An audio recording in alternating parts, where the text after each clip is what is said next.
Okey, bismillahirrahmanirrahim. Assalamualaikum warahmatullahi taala wabarakatuh dan selamat pagi. So, untuk hari ini kita akan sambung topik perbincangan kita dalam bab 4 iaitu sebatan karbon. Okey, bagi unit 4.5 yang ini pembuatan sabun dan tindakan pencuciannya. Okey. So, sebelum saya masuk pada topik pembuatan sabun, so pada kelas Ahad yang lepas kita telah pun membincangkan mengenai topik 4.4 iaitu berkenaan dengan kelapa sawit. Okey. So kita telah pun membincangkan berkenaan dengan kelapa sawit dan kepentingannya kepada pembangunan negara. So daripada topik itu saya telah pun terangkan mengenai struktur buah kelapa sawit. Okey. Dan kita telah pun melihat bagaimanakah proses pengekstrakan minyak kelapa sawit yang di mana ada 5 peringkat bermula daripada proses pensterilan hingga kepada proses penulinan. Okey. Kemudian kita telah tengok bagaimana minyak sawit ini digunakan dalam kehidupan seharian kita, terutama dalam industri pemakanan dan juga industri-industri yang bukan makanan. Okey.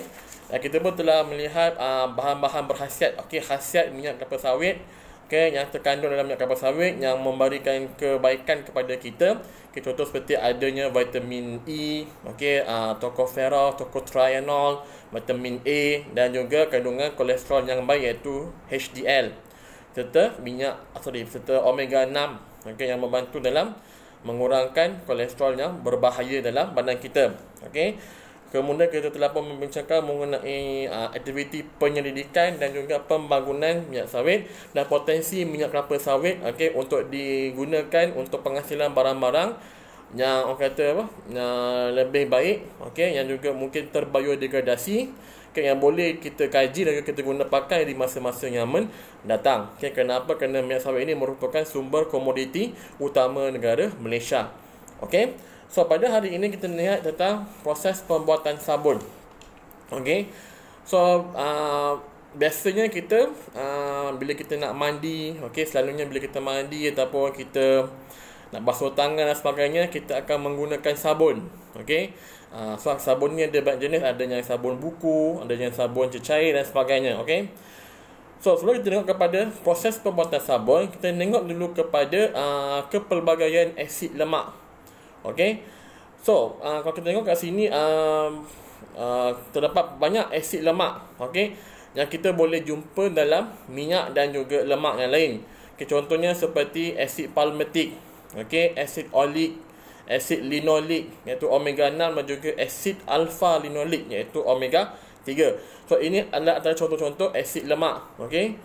So asid lemak ni merupakan komponen yang penting dalam penghasilan lemak.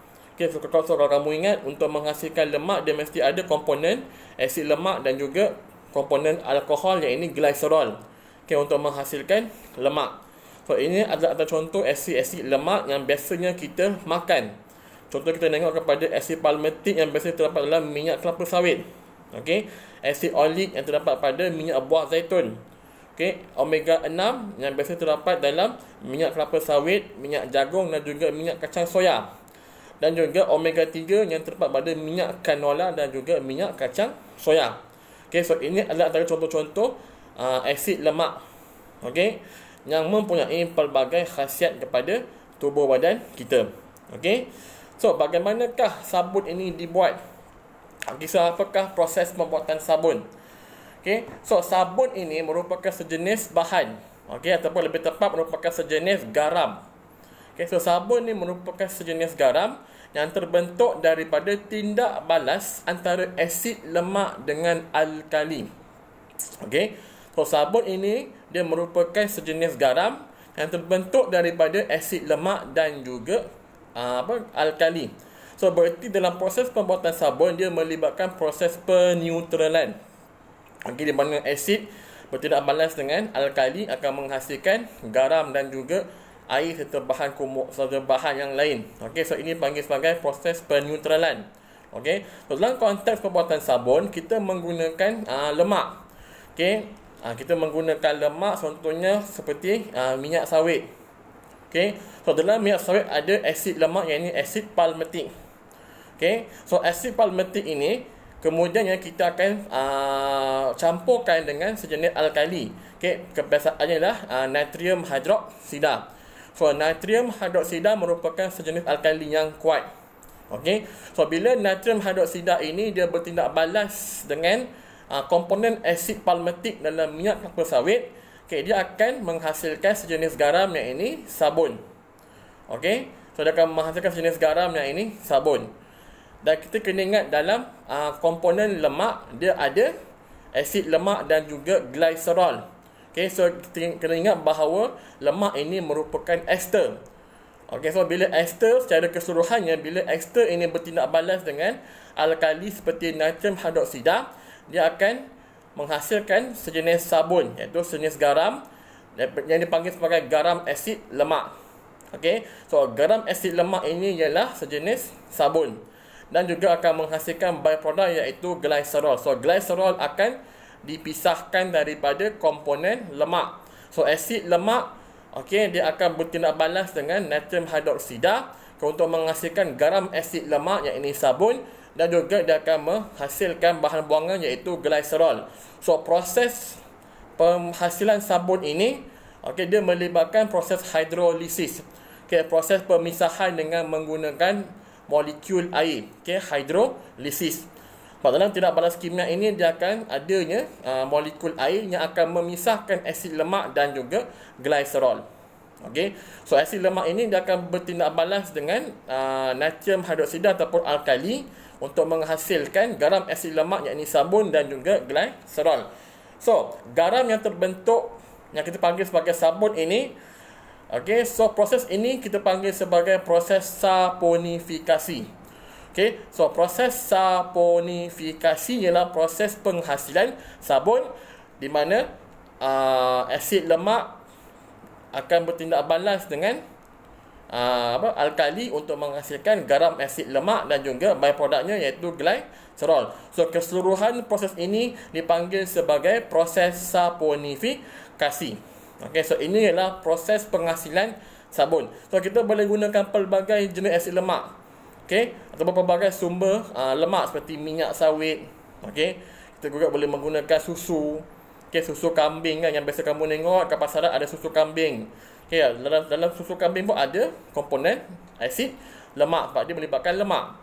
Okey, so pelbagai jenis lemak yang kita boleh gunakan jika kita gabungkan dengan pelbagai jenis alkali. Okay, alkali ada banyak jenis, tapi selalunya mereka akan menggunakan sama ada natrium hidroksida ataupun kalium hidroksida.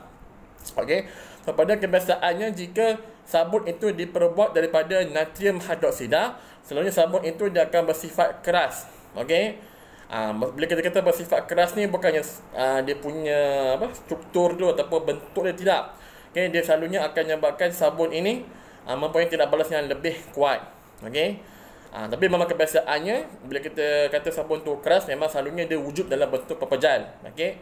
Kalau kita bertindak balas dengan kalium hidroksida, okey, selalunya dia akan menghasilkan sabun yang bersifat lembut. Okey. So lembut ini dia lebih gentle kepada kita punya fabric dan sebagainya. Okey, dan selalunya sabun yang lembut ini ataupun yang diperbuat daripada kalium hidroksida, dia akan terhasil dalam bentuk cecair. Okey, ini selalu kebiasaannya dalam bentuk cecair. Okey. So, selalunya bila kita menjalankan proses pembuatan sabun, yang ini proses saponifikasi, selepas kita telah mencampurkan asid lemak ni minyak ataupun sumber lemak dengan alkali, okey, so kita telah pun menjalankan tindak balas saponifikasi. Okey, untuk nak mengasingkan sabun, nak mendapatkan sumber sabun, selalunya kita akan campurkan dengan garam. Okey, so garam biasa.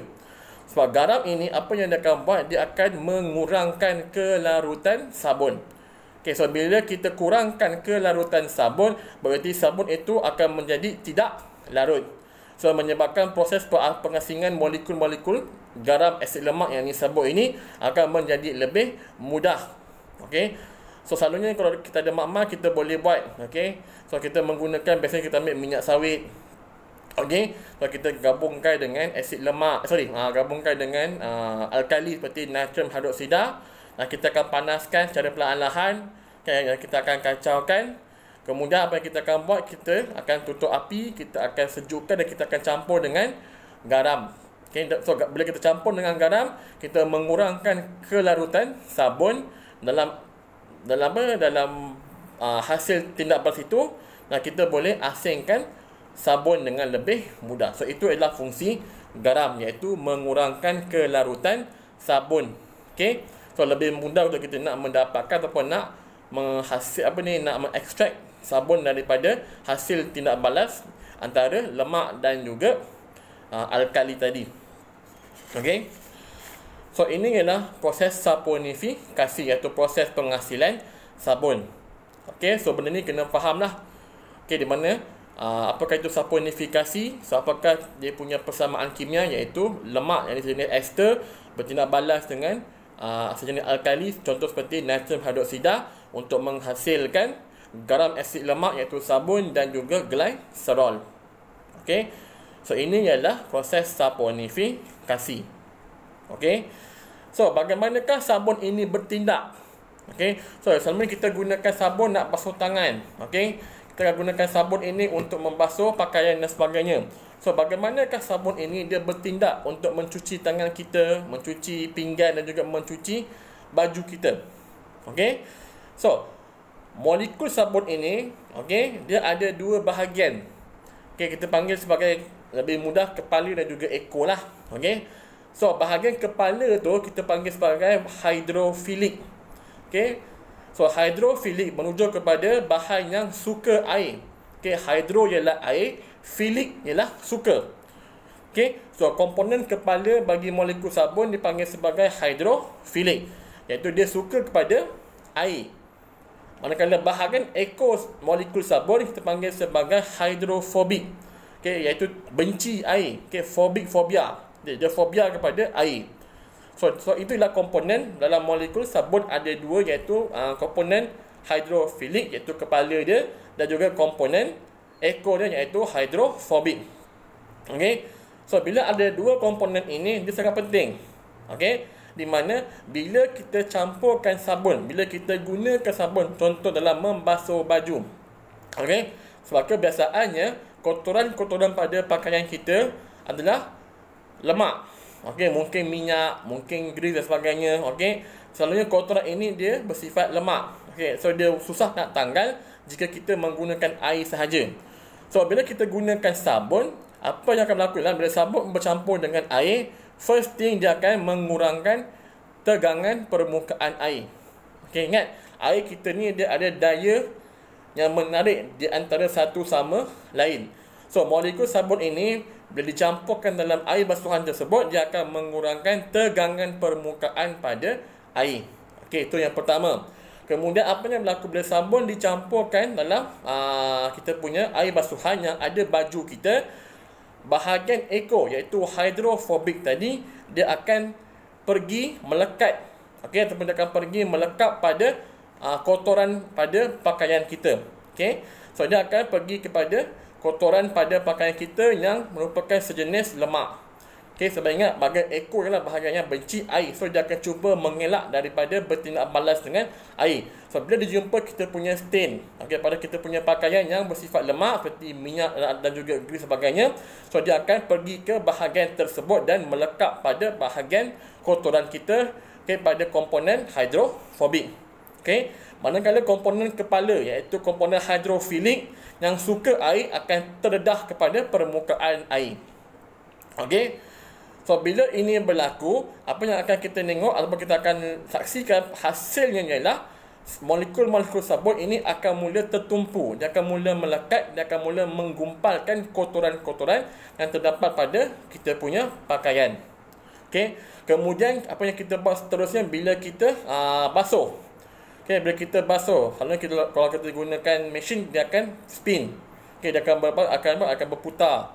Okey, dia akan berputar. So bila dia berputar tu, dia akan mengocakkan air. Okey, so dia akan mengocakkan air, menyebabkan bila air ini mula berkocak, okey, so dia akan menghasilkan satu daya. Di mana apa yang berlaku bila air ini dikocak, okey, bila kita basuh dan sebagainya, dia akan mula menanggalkan, okey, dia akan mula menanggalkan kotoran yang terdapat pada pakaian kita. Okey, so dia akan mula menanggalkan kotoran pada pakaian kita. Sebab apa? Sebab bila molekul sabun ini telah tertumpu, okey, telah melekat pada kotoran pada pakaian kita, okey, so bahagian hidrofilik iaitu kepala molekul sabun ini dia akan mengurangkan tegangan permukaan pada sekeliling permukaan air tersebut. So bila ini berlaku, bila air ini dikocak, bila kita basuh, okey, so dia akan lebih mudah untuk menanggalkan kotoran tersebut untuk menghasilkan satu gumpalan kotoran. Okey, so dia akan tertanggal sendiri daripada pakaian kita.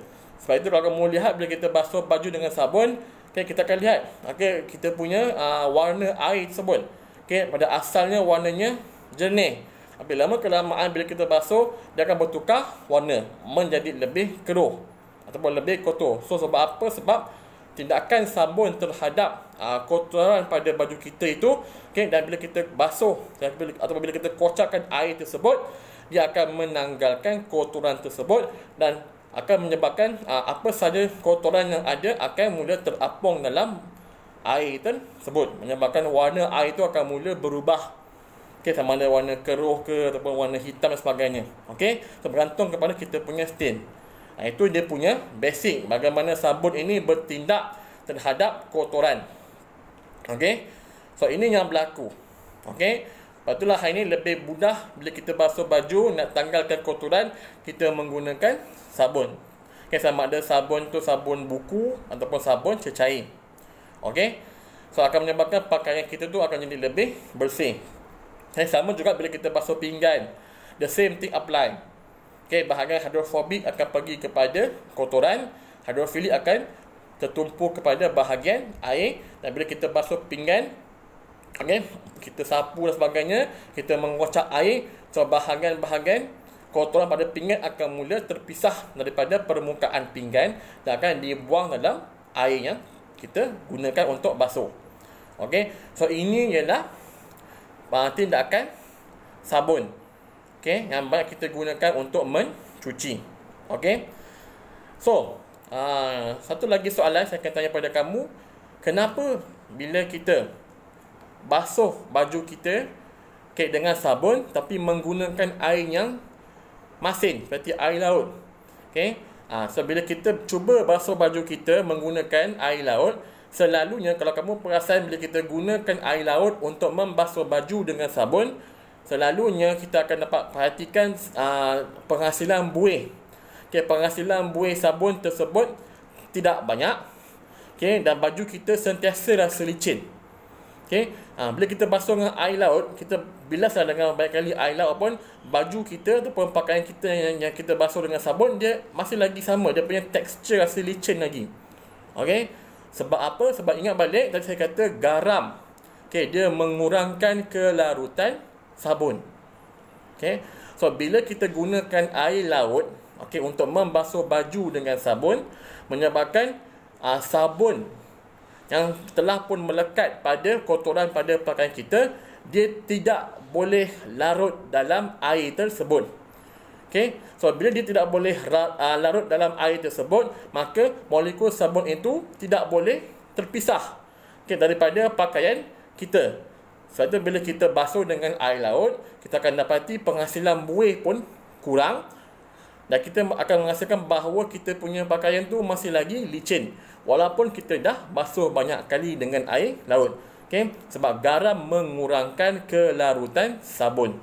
Okay, so sabun tidak larut dalam air laut, okay, menyebabkan sabun itu akan melekat pada kotoran tersebut dan tidak boleh terpisah daripada pakaian kita. Okay, itu asas kenapa kita tak pernah basuh menggunakan air laut. Okay, dan yang kedua, mungkin kamu akan dapati perbezaan, okay, antara sabun dengan deterjen. Okay, sekarang ni kita banyak menggunakan deterjen seperti Dynamo, okay, apa lagi, okay, ada banyak kan deterjen seperti Dynamo, apa lagi macam pelangi ke apa dah semua tu.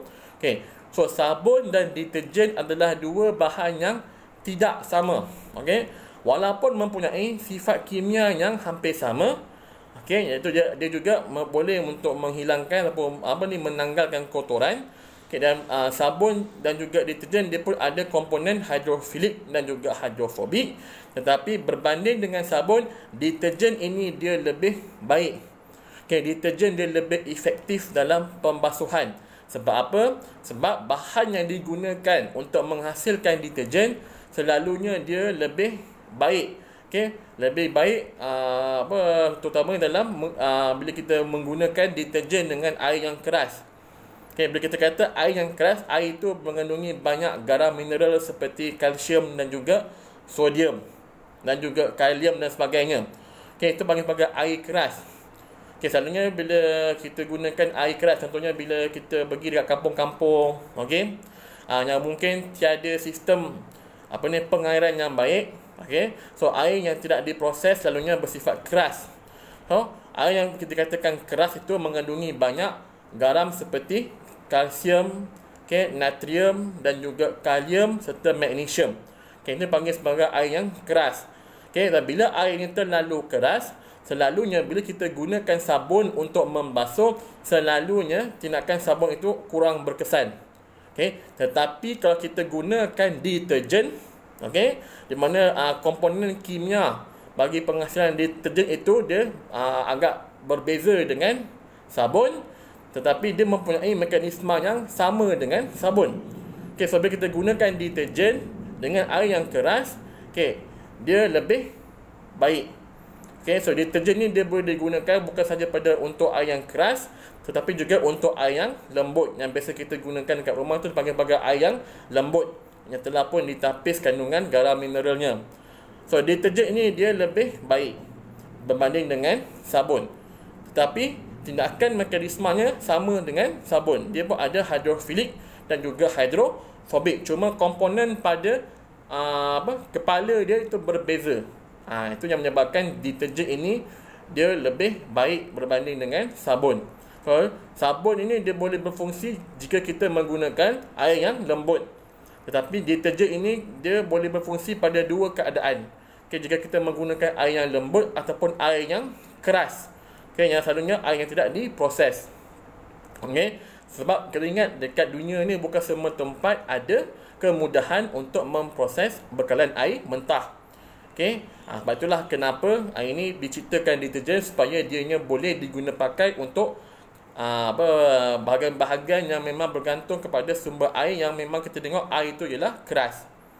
Okay, so itu adalah antara kebaikan deterjen. Tapi asasnya ialah sabun. Okay, semuanya berbalik semula kepada sabun, iaitu asas kepada bahan yang digunakan untuk mencuci kotoran. Okay, so itu saja untuk hari ini berkenaan sabun. Okay, bagaimana sabun ini terhasil. Okay, di mana kita boleh menghasilkan sabun dalam proses sabunifikasi. Okay, dan juga bagaimanakah sabun ini bertindak balas. Okay, bagaimanakah sabun ini dia boleh menghilangkan kotoran pada pakaian ataupun kita punya bahagian-bahagian kotor pada pinggan dan sebagainya. Okey. So ini tentang proses pembuatan sabun. Okey. So saya harap semuanya dapat fahamlah tentang penerangan berkenaan sabun. Okey, so sila baca kembali buku teks. Okey. Jika ada yang tak faham, boleh rujuk kembali kepada saya secara personal dan saya akan cuba terangkan kembalilah sehabis baik. Okay, so untuk kelas hari ini pun ada sedikit latihan formatif berkenaan dengan topik sabun ini. So saya harap semua dapat bekerjasama untuk melaksanakannya dengan baik. Okay, so sekian, terima kasih. Assalamualaikum warahmatullahi wabarakatuh. Kita jumpa lagi di masa mendatang.